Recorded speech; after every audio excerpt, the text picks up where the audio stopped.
RDC est une et indivisible. De la population de Tonon, c'est qu'il faut tout arrêter pour faire face à cette situation. Et que nous ferons de cette terre richement bénie un réel havre de paix, de prospérité et de progrès social.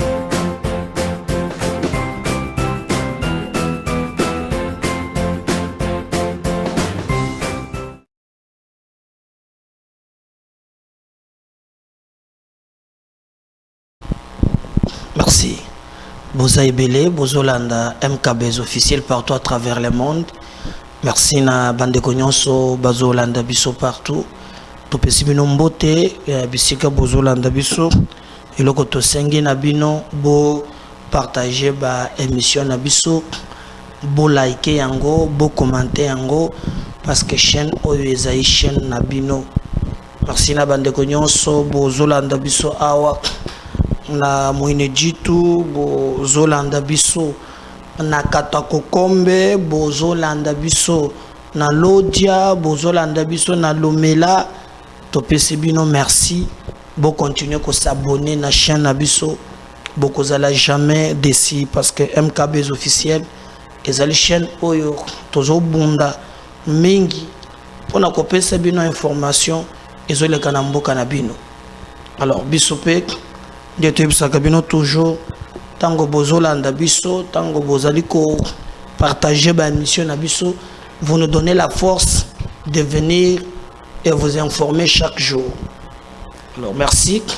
UPC c'est pour la première fois que au moins une émission na biso et comme lieu il est quoi le bosso na sengio au partager mais yo moko pe au s'abonner. Oui, là vous nous donnerez la force et à kosala. Baye oyo bazana no vraiment te na makasi ya kosala en tout cas bosala yango.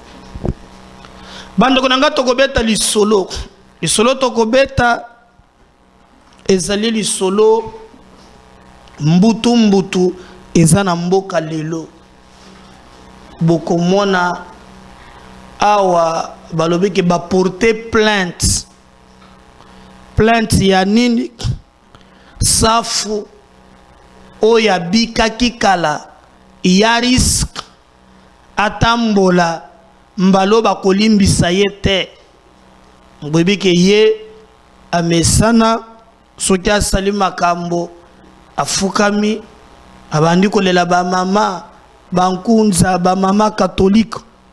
Mais cette fois-ci, plainte et koti depuis makambu ya loi ya congolité et bandi topé loi ya des pères et des mères nde balobaka et créé panique. Bandonanga beaucoup s'imaginer que député a bossani rôle topé ba fonction parlementaire à côté na bazo benga diffamation moyen te il a dit des choses oyo binomoko bolanda ki na première émission.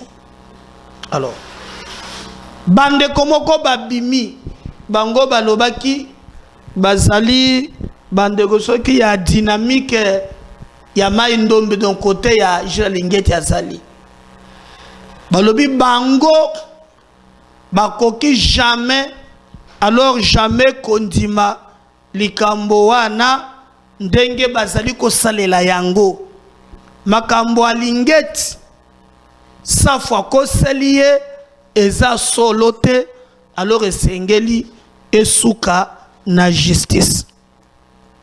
Bande konangai bwebeke na cette première émission nazu bapele belé babengi nga na bato ya Kisensu babengi nga na bato ya rond-point Ngaba babengi ngai na bana ya Lemba balobi ndeko Medar makambo safwa zoloba que non au nom du peuple biso moko batu topesa ye voix ba problème na biso azoki pango lisusu te.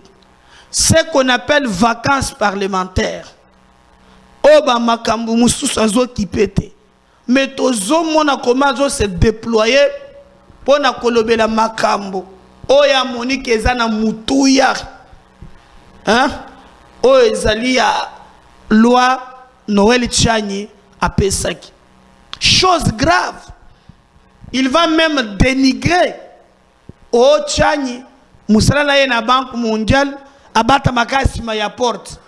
Ce gars gouverneur à Koti, il y a twin. Et coach twin à Kangi. On aura tout vu. Alors, la réaction est ça. Et belé.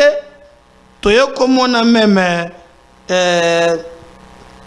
je crois, Eza, ndeko mosusu ezali Chiyoi, à l'obipe. Alors, on a kotange la bino, mais avant toi kende na nyonso, na lingi d'abord, toyoka plainte contre Daniel Safou.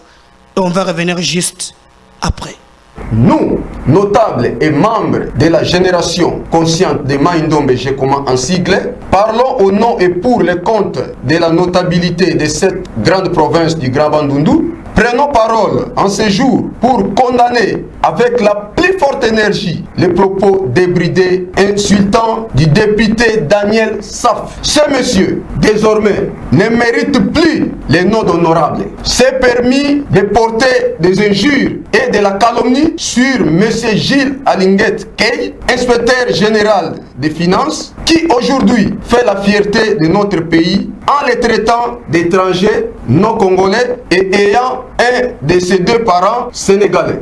Pour rappel, à ces députés qui se vertuent que par des aventures et anti-valeurs, Gilles Alinguet Key est fils de papa Key Moucheni Philippe, qui nous a quittés en 2010. Et de maman Mpoutou Bongila Marie, qui est encore vivante et qui n'a jamais connu deux mariages dans sa vie. Il est donc congolais de père et de mère, originaire du village Bendela, territoire de Koutou, et dans la province de Maïndombe, qui est issu de l'ancienne configuration des Grands Bandundu.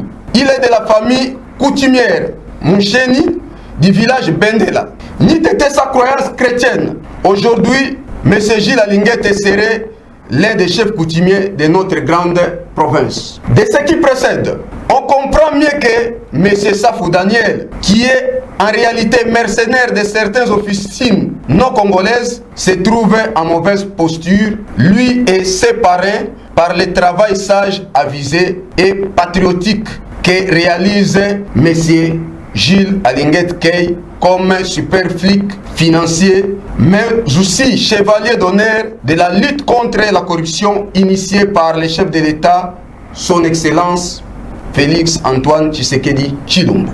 Nous avons donc décidé, pour mettre fin à la carrière injurieuse de ces députés qui ne méritent plus la confiance du peuple, d'adresser une lettre à l'auguste plénière de l'Assemblée nationale et au bureau afin d'obtenir la révocation ou la radiation de ces députés qui fait la honte de l'hémicycle. Nous allons en outre, dès aujourd'hui, déposer une plainte auprès du procureur général près la Cour de cassation pour réclamer la justice face à ces propos injurieux. Enfin, si toutes ces deux mesures n'aboutissent pas, nous allons recourir au tribunal coutumier qui va émettre une sentence contre ces députés de la honte. Et malheureusement, pour lui, à ce tribunal, il n'y a ni avocat, ni recours, ni grâce quelconque, et encore moins, ni remise de peine. Car il est temps de mettre fin à cette pratique de l'injure, de la calomnie et du mensonge qui caractérise certains hommes politiques qui ne doivent plus jamais mériter la confiance du peuple, dans la liste desquels Daniel Safou trône en première ligne. Fait à Kinshasa le 27 mars 2023 pour la génération consciente de Maïndombe et la notabilité entière, Darius Nsai Iko, coordonnateur. Voilà, je crois que wana volandi plainte.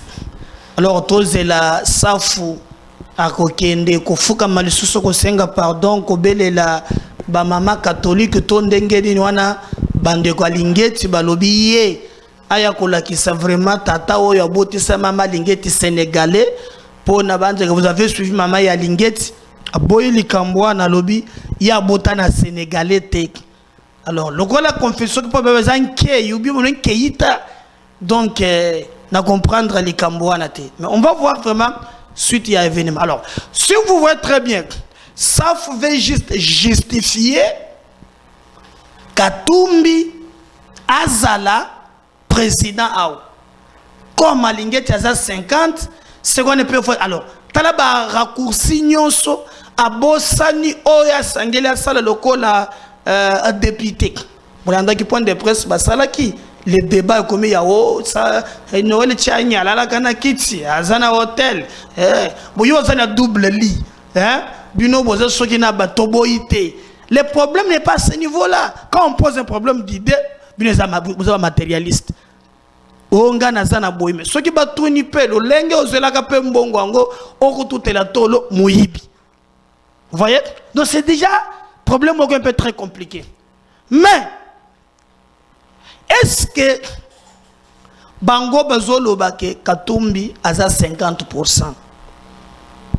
Donc tout na Noël Tchani ngai na bino toyoka po muyambo na nasimi makambo na yete muyambo alobi o ndenge zawana yaza contre loi wana et il demande d'ailleurs que apporter plainte bakanga Noël Tchani. Ah bon, ça c'est très grave. Mon copain bimi nazolo ka kombo na ye voilà na la kisabino ye Tony Bolamba azalaki gouverneur ya kala ya Équateur oko to asale le côté libungu tulu 0-0. Alors comme les mercato politique fungwami ba ko recruter aza peut recruter mais comme makambo lobi oh il exige l'arrestation immédiate de Noël Tchani. La loi Tchani est une loi ségrégationniste qui rappelle la politique d'apartheid en Afrique du Sud, de la race pure en Allemagne sous Hitler. Alors que, comme d'habitude, Bazo déplaçait le débat. Problème Moussous, lui nous parle maintenant de l'apartheid. Est-ce que na loi Tchani balobi ki o soza na poso ya pembe ou longo na Congo? Et cette diversion. Ce qui est longo na contexte, au contenu na prétexte. Ici balobi boy na loi wana bande ko kanga bien. Nanu ko to l'exa proposition de loi. Mais tozana eli keke ndembo so senga ki akise de réception. Hein? Une singa kopé ça y est et koleka. Balobi teke bakolanda muntu ya poso soki yandeni ni te balobi ki pointe okota na ba fonction ya likolo compte tenu expérience ya mabe ya mboka na biso banda 94 toza mboko ba infiltré jusqu'à la moelle épinière nde batu Tchani kanisi azana mbongo tende bozoka ni sawan même un pauvre a droit à réflexion pour na mboka na ye alobeli kaka président de la république te alobeli na parlement alobeli yango alobeli pour le chef d'état-major. Donc pourquoi ce qui vous intéresse est la présidence de la république et on ne parle pas makambu ya ba po lukuta na bino. Oh, l'apartheid de tout ça. Tony Boulamba, sosozu la lien là na yo, hein. Tika ba tukimia. Tika ba tukimia. Alors, là où les bas blessent aussi, Nalandi Mouyambu. Oh, il va porter plainte contre l'américain Noël Tchani. On a droit à wate, biloko neza biloko kala, soki a meki a kokuta nanango. Tala une classe politique non classable. Yo Mouyambo bimage ezali les choses na kozongi sa archive oyo moko zolo ba clairement que non du tata yakala Katumbi azalaki oyebaki na Zambi Katumbi aboma abotola biloko ya Kabasele aboma Kabasele boyena boy. Les archives. Comment on arrive à un certain niveau où bah broutir peuple à un niveau mokoké à comprendre ce le côté. Donc nyonso ya lobaka ka la bossani. A bossani. Et aujourd'hui les menaces tiani pour na kolobake non ndenge zawana akokangisa tiani. Mboko yo. Blog muso nerva ka bato konji mate. Noël tiani. Alors tous autres na mutuna je vais répondre. Mouyambo est la nani congolais. La forme ya mutu pour mutu solo belango. Hein? Parce que ça vrai traité papa. Tu veux ça radio te. Tu gagnes la régie. Tolanda makambo ya Mouyambo et les autres Tchani à vous la parole. Au risque d'avoir quelqu'un comme ça devenu président de la RDC. On sait maintenant que la femme de Katumbi est burundaise. Alors, dites-moi, mère zambienne, père grec, italien, juif, femme burundaise, quelle est la connexion qu'il a avec la RDC pour prétendre occuper même la magistrature suprême dans un pays comme la RDC? Jean-Claude Mouyambo, qui est ami à Katumbi et qui le soutient. Et lui, je ne sais pas d'où il vient. Quand vous regardez sa tête, vous voyez bien que cette tête-là n'est pas congolaise. La tête de Mouyambo n'est pas congolaise. Mais je ne sais pas, il y a des Congolais comme ça ici. Vous pouvez me montrer 2 ou 3 comme ça? Je n'en connais pas. 2, je voudrais dire une chose. Regardez les Polonais, vous allez trouver qu'ils ressemblent aux Polonais. Ou bien son père était la domestique qui travaillait chez les prêtres. C'est qui est vrai, il n'est pas un enfant bâtard. C'est un bâtard et il devrait se taire avant de pouvoir s'attaquer à quelqu'un comme moi. C'est un bâtard et il devrait se taire. Au risque d'avoir quelqu'un comme ça devenu président de la RDC.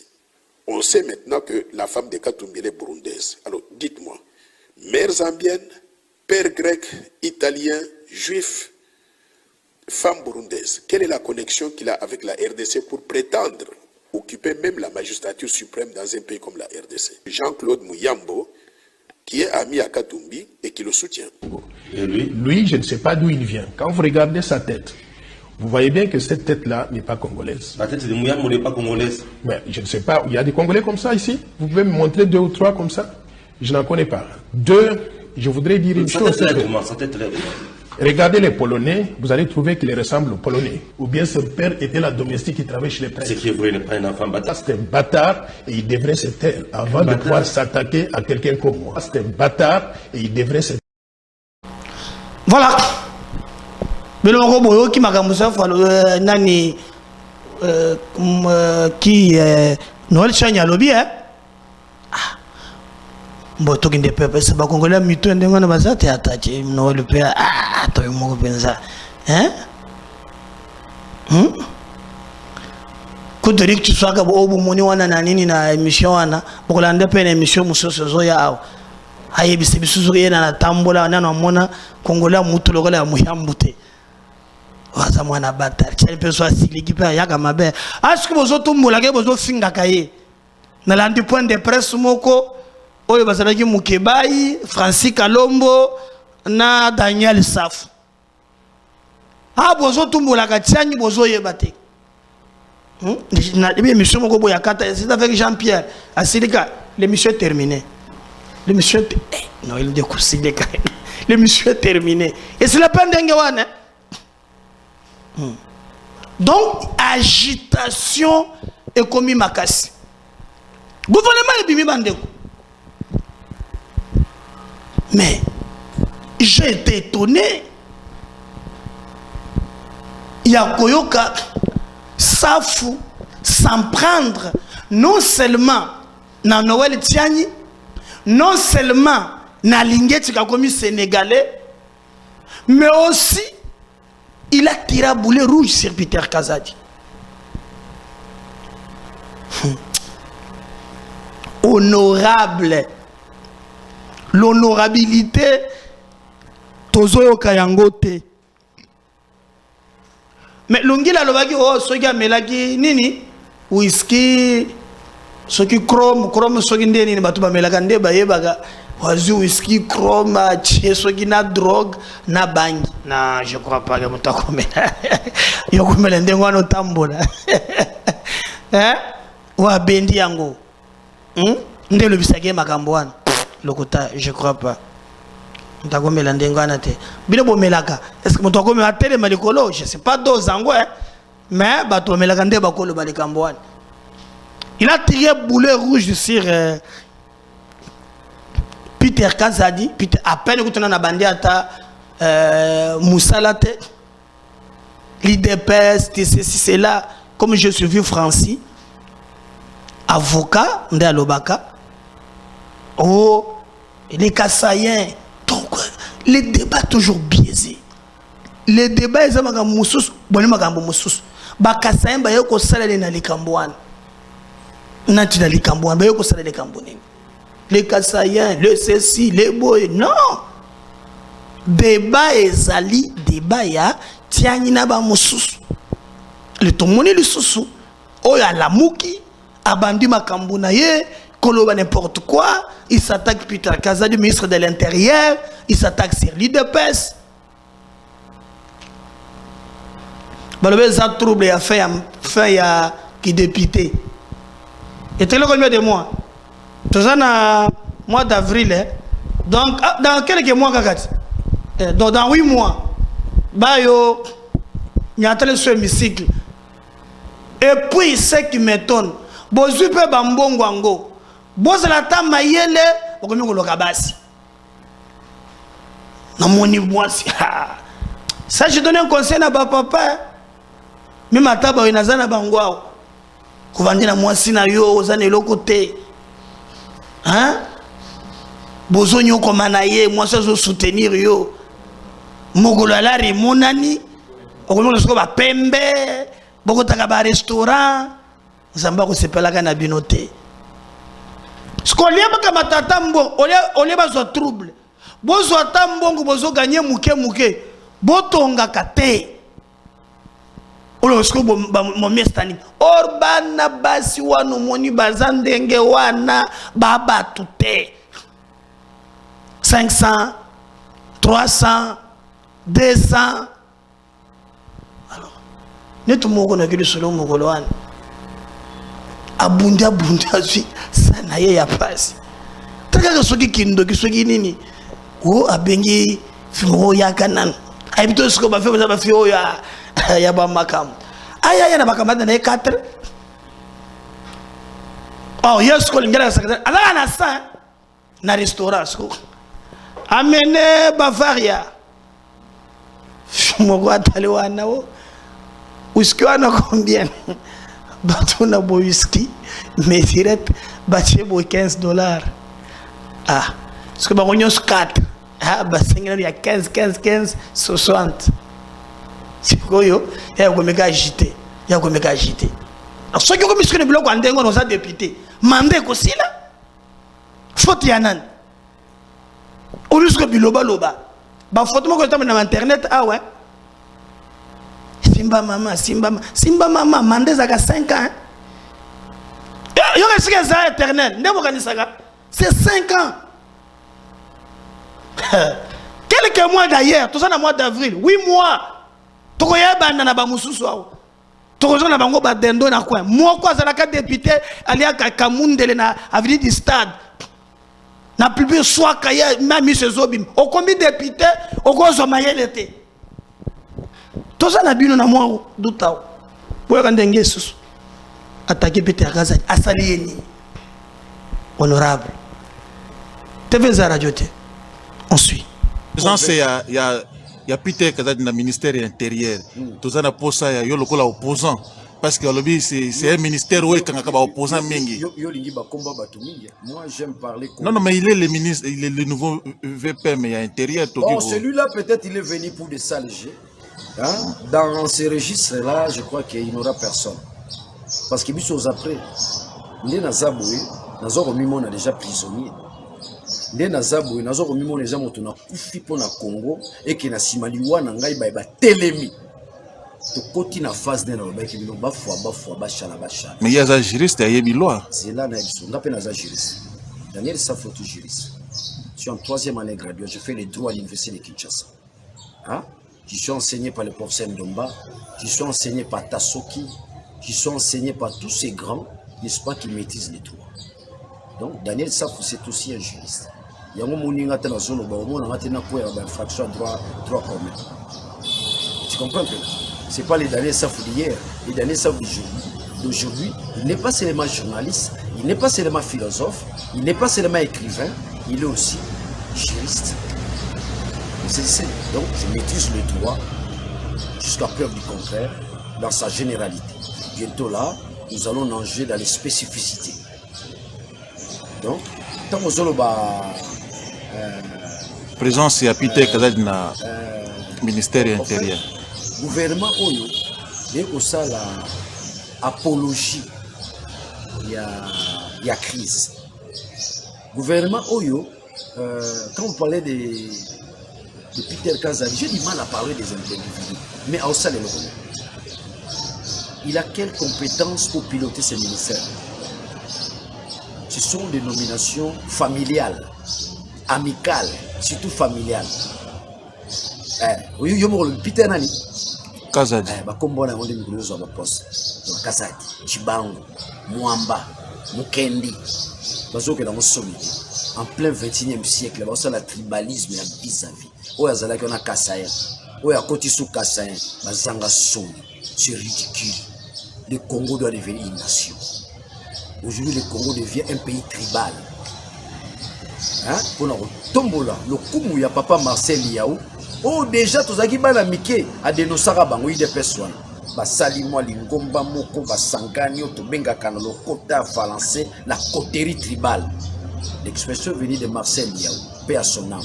On a des rappels historiques. Donc, Peter Kazadi, si on a régler votre compte, il va tomber.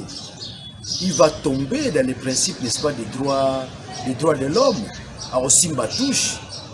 Vous avez vu? Si on a la salle besoin, on s'en fout. Nous, on est préparés psychologiquement. Je ne suis pas dans l'opposition pour plaire. Et il y a Tongo, il y a Boutou, tous prêts. Oboma, Okanga, tous prêts. Mais nous prenons le peuple en témoin. Nous prenons le peuple en témoin.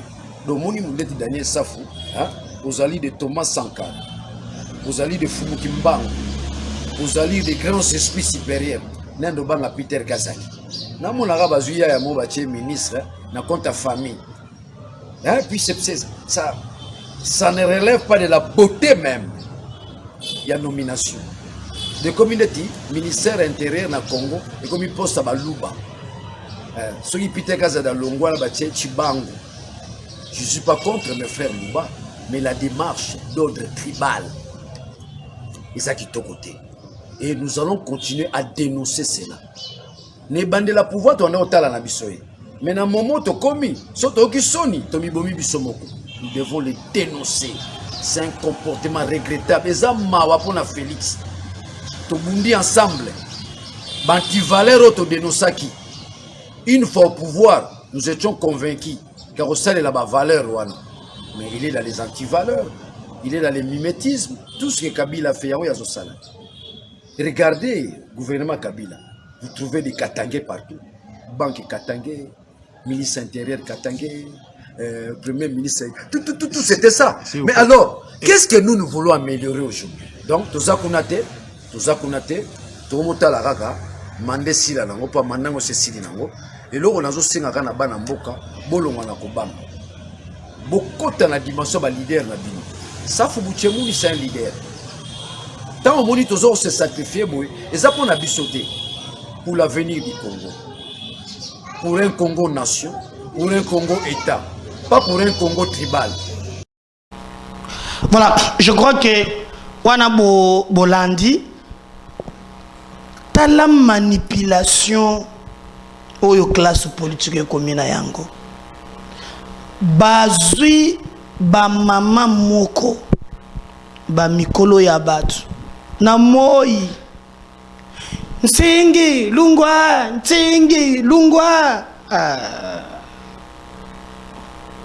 na lobby c'est un jeu démocratique na landa kia wa citoyen bosso rentrée parlementaire à lobby soki kaka nsingi il y a question de réception ba ko aligner lokola ba matière nyonso.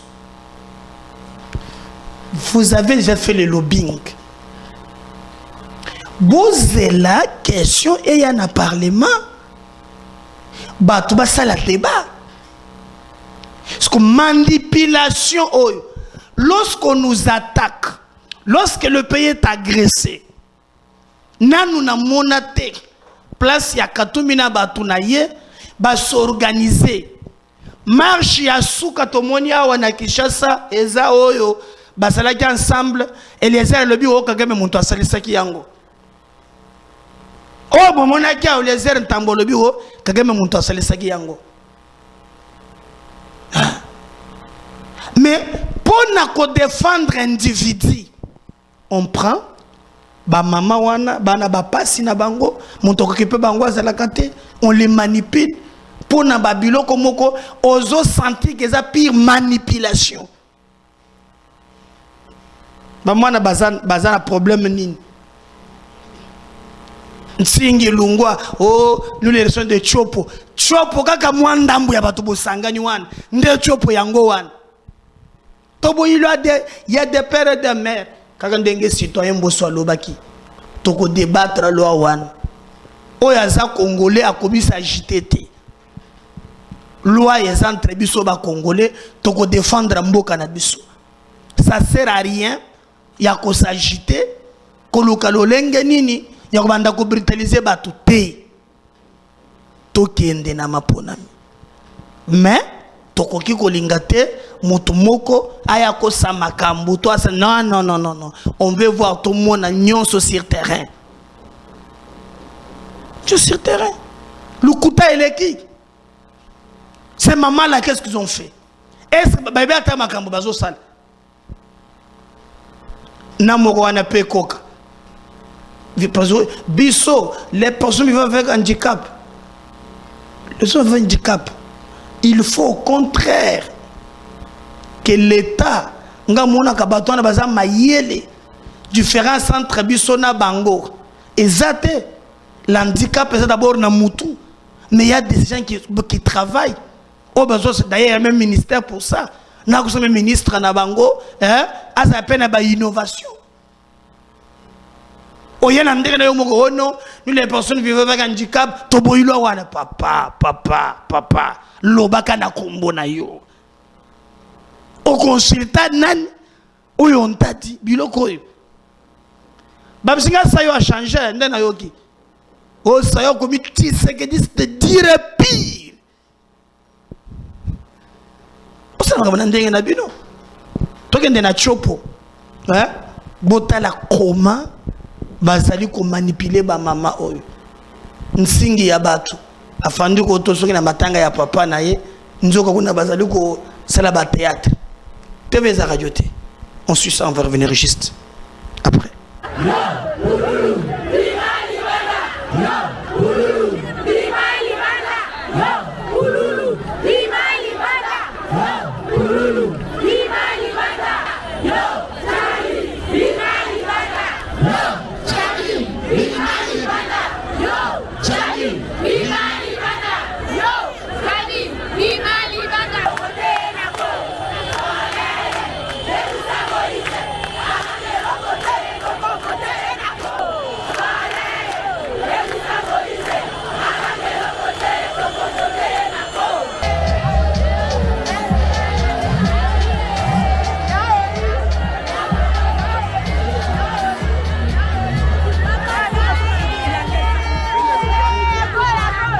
Cette population de la province de la Chopo, qui a pris d'assaut le parking de la 13e avenue commune Chopo ce dimanche 26 courant, dit non à la loi Tchani, portée par le député Singi Pouloulou, et demande aux députés nationaux de ne pas voter cette loi divisionniste, au risque de se soulever, tout en exigant que si Moïse Katumbi, c'est derrière leurs leaders, Solé Mosindo et Pécho Baraka, que la dite population s'est exprimée.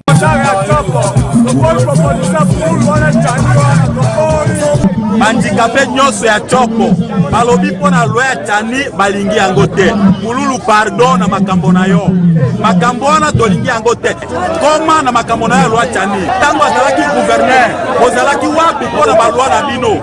Azalaki député, bozalaki wapi mpona loi na bino wana? En tout cas tolingi yango te, tolingi yango te. Biso ba mama ya chopo. Toyebisi bino ba député na biso ya province ya chopo.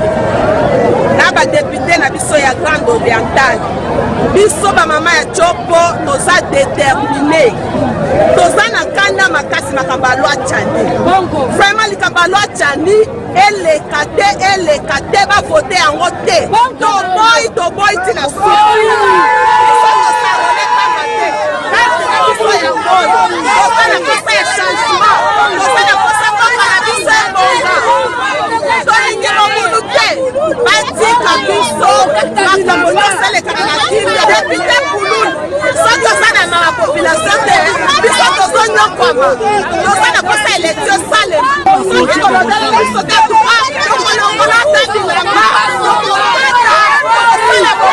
Message et que Olingi Mouton a un esprit, il y a développement.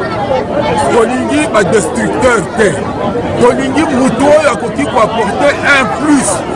La Congo, nous ne voulons pas la discrimination. Tout enfant qui est né d'un parent congolais et d'un étranger, c'est un Congolais. On ne doit pas aller ailleurs. Nous sommes en train de patauger. On laisse que celui qui a la bonne volonté, que celui qui veut le développement puisse diriger ce pays. Yatoko, alobi, koma na loi na yo ya kopanza mboka wana. A M23 bazokundisa biso kuna na Goma. Uye tosanga na tosa ya liboke moko, tobenga na bango, bino boza kopanza mboka. Eza mote. Alobi ba députés nationaux. Population esengi nde kolanda volonté ya makambo bango bazolobela bino. Oyoki bino moko, bakoyi proposition ya wana botia yango. Nayua cette fois-ci mutatomboka. Kisangani haina sina boka Lubunga kule kwangu mtu apimake ule mkono. Cette fois-ci na ndiye mudeside kwa 12 mois anatafuta kupietine mambo ya discrimination. Mpenda vile mumanifeste si monsieur Tchani est américain, la loi maléfique et stupide ne passera pas.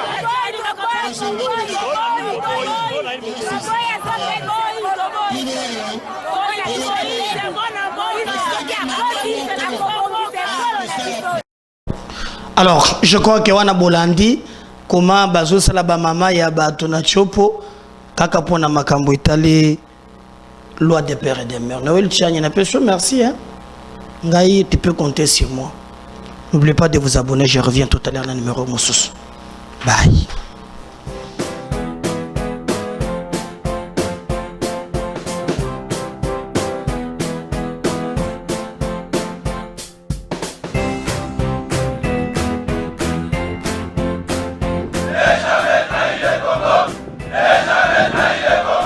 La RDC est une et indivisible. De la population et de tout le monde, c'est qu'il faut tout arrêter pour faire face à cette situation.